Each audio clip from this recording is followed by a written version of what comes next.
Welcome back to another Toho Tuesdays Top 5. God dang, I had to actually remember what I called this thing. It's pretty miraculous that I've actually done two of these two Tuesdays in a row. Look at me, I'm on a hot streak. Anyway, today I'm not gonna ramble too long, I just want to get right into this video. Today's video is my top 5 non-kaiju Toho science fiction films. Number 5 on this list is Atragon.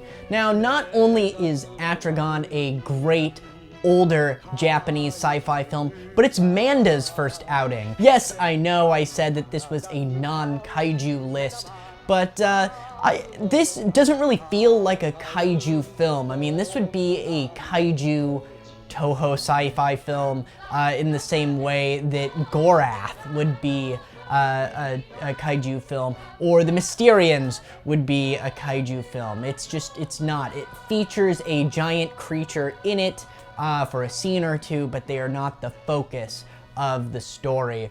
Now, Atragon has a lot of really cool elements to it.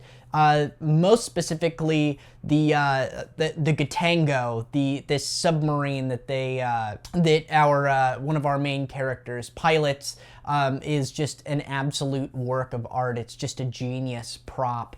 Also, I gotta say, I love the soundtrack for this. I think Akira Ifukube's soundtrack for Atragon is one of his best soundtracks. This is one that, in my opinion, might be a little bit on the boring side. I don't necessarily watch this one for fun, but I think that it has so many really cool technical aspects to it. It's sort of a first when it comes to certain things, like I said, Manda, and it's just one of those really early Toho science fiction films, so it had to crack the list at least somewhere. Next up on this list, I had to go with Battle in Outer Space, which is another one that's technically brilliant. I think that some of the space battles in it are really, really good for the time that it was made. But also, probably my favorite aspect about this film, you know, this is another one like Atragon that I don't go back and watch all the time. But I gotta say that an element to it that I really like is the fact that you have all the nations of the world during the Cold War working together to fight off the invading aliens, which I think is really cool. And it's not just like your typical America and the Soviet Union. I mean, you see a lot of different countries that you don't necessarily get to see at the table within this movie, which I think is really cool. There's a really big brotherhood of man message to it, and like I said, it's just got great sci-fi effects for such an early film. It's definitely miles ahead and more imaginative than I feel like a lot of American or just Western sci-fi films of its time. So yeah, gotta go with Battle in Outer Space.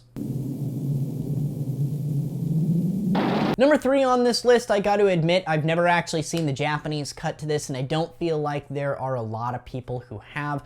I know that it was banned for a number of years, if I'm not mistaken, and that would be Half Human. Of course, the version of this film that I have, I have a bootlegged, shitty VHS cut of this with John Carradine. This sort of suffered the same fate that the original Godzilla film did, in that an American distributor brought it over and hired someone to shoot some new scenes to work into the plot, you know, sort of changing the framing device in which the story is told. But with all that said, you know, a nice black and white Japanese sci-fi Bigfoot film is just as charming as it sounds like it would be. You've got a lot of the cast members from the original Godzilla in this film. If I'm correct, it wasn't too far off from when the original Gojira came out that this movie was made in Japan. This is just like a really charming one, a really fun one. Like I said, the American cut is really sloppy. I mean, they did less work with this than they did with Godzilla King of the Monsters. they really just got rid of all the Japanese dialogue and sound effects, and it's just like John Carradine narrating over all the action. I mean, it's really weird. I think in some points they put like little grunts in for the like the Bigfoot and the like baby Bigfoot creature. It's just a really goofy one, but the reason I put it above Battle in Outer Space and Atragon is I find that it's a more fun film. Like, it's kind of got that childlike fun to it. So it's one that I typically go back to more often. If you haven't seen this one, I definitely recommend tracking down a copy of Half Human. It's, like I said, just as charming as it sounds. And number 2 on my countdown of top 5 favorite non-kaiju Toho films is The Mysterians. Now, The Mysterians is one that has all the elements of Battle in Outer Space, all these great technical aspects to it, and a great story by Shigeru Kayama, and then it's just amplified by like tenfold. It's absolutely incredible. It's an incredible science fiction film, complete with the first ever on-screen appearance of Mogira, which is not a kaiju. I mean, he's technically a mech, but he's a giant robot that kind of looks like this big giant Gigan robot with the buzzsaw on his back. It's really cool. I will admit that I was a little bit let down the first time I saw this one as a kid. Mogira wasn't in it as long as I thought maybe he would be.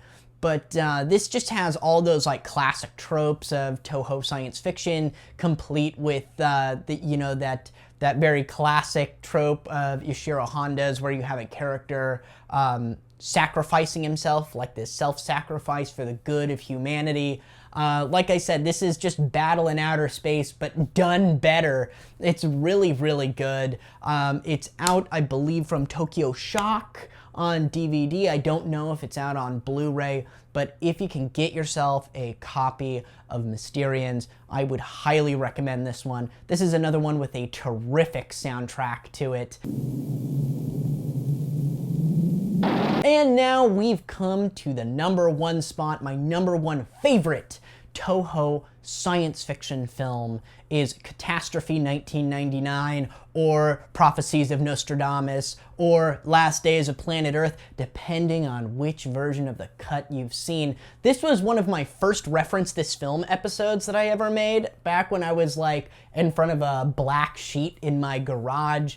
Catastrophe 1999 is just an absolute work of art. Super dark, super nihilistic tale of the world ending in 1999.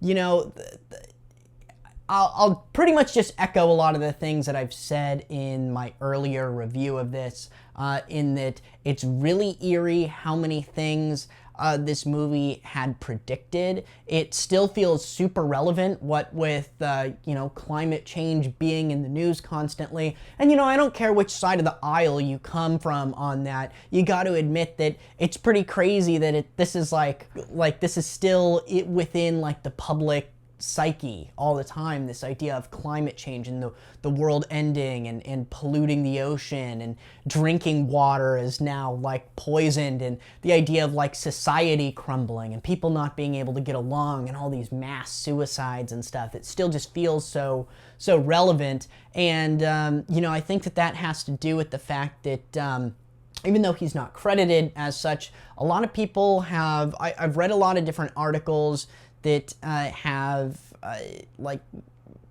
sort of leaned toward the idea that this was more of Yoshimitsu Banno's film more than anything. Like, it was more his project, and he had a lot of say and was really passionate about this film.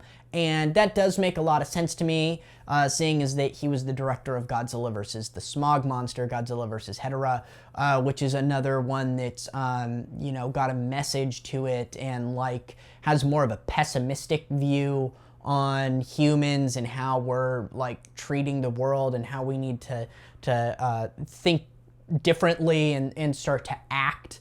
you know, which is not really a theme in any other Godzilla film. And really, these are like the two Toho sci-fi films that sort of have that dark, pessimistic feel to it.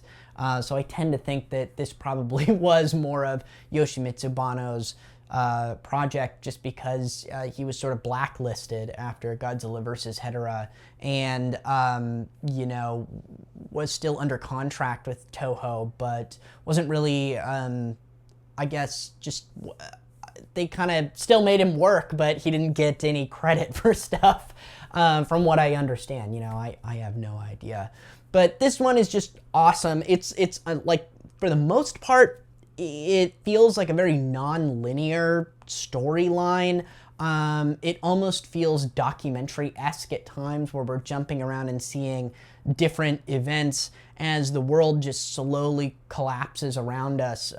You know, the air becomes polluted and the water becomes polluted, and you know, people start to descend into chaos, and there's food shortages, and soon nuclear reactors start like melting down because of earthquakes in Fukushima.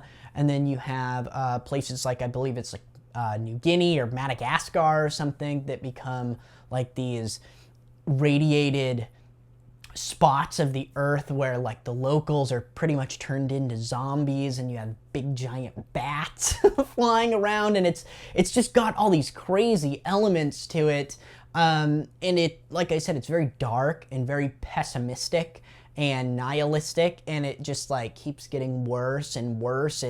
It honestly reminds me of a frankly better version of that BBC sci-fi film Threads. I don't know if anyone's seen Threads, but that is a super underrated film that is sort of in the same vein. I believe that Catastrophe 1999 came out before Threads, but don't quote me on that. I could just rant about this one forever. I think that this is still an important film. I think that people should see this movie. I feel like it's trying to teach us lessons that are still very prevalent today. And even though it's disguised as this goofy sci-fi film with giant slugs and giant bats, and ending with a nuclear holocaust in which mutated children beat each other up over eating a snake, it still has a message, and it's a fairly compelling message, and it frames it in this very dark story. And it's a brilliant film. It really is it's not just my favorite Toho science fiction film. It's easily just one of my favorite Toho films of all time. I can't stress enough how much you need to see this film. You can get it on Amazon Prime. I even really like the American Last Days of Planet Earth cut. I think that one's really good too. Oh man, before I go, the music in this one, this is like one of the best soundtracks, and once again, off the top of my head, I can't remember the composer, and I know I'm just gonna get railed in the comment section because he's a really famous Japanese composer. I know, I'm just gonna get my ass reamed in the comments for not remembering his name. Just doing this off the top of my head, guys. Anyway, that's all I have for you guys today. Like I said, I wanted to make this a quick video. But before you leave, please consider liking and subscribing to 7th Street Productions.